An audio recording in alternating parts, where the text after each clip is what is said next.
Today, we're going to talk about the difference between WordPress.org and WordPress.com. So, the big difference is all about the hosting.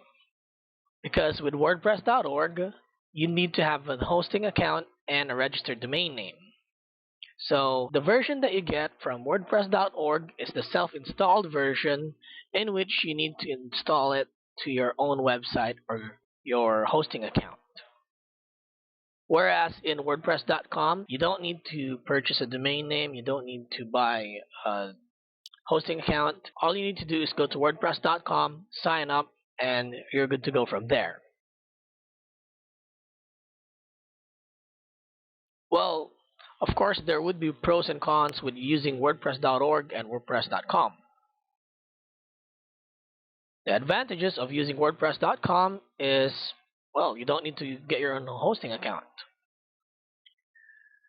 You don't need to manage a web server. It is very easy to set up, and of course, you'll be able to customize your website. The cons, however, is that your site's URL will look something like this. As you can see, it has WordPress.com at the end part. This is true, or this is the case for most WordPress.com users. Another is you won't be able to upload custom themes and plugins. And of course, you won't be able to access or modify your website's code.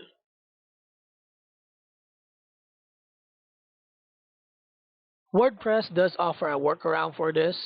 It is through an upgrade, so once you upgrade, you'll have the ability to register a domain name. Now, when this happens, there won't be the WordPress.com part on your website name or your website address anymore. You'll also have the ability to upload videos. And you'll also have the ability to use premium themes for your website. Now let's talk about WordPress.org and its advantages. First is you'll be able to use your domain name from the start. And another is you'll be able to upload and install themes and plugins. So it's very flexible. You can also modify the code of your website, and you can access your site's files and database. The cons of using the self-installed version from WordPress.org is more about cost. That is because you will need to have a registered name or website name.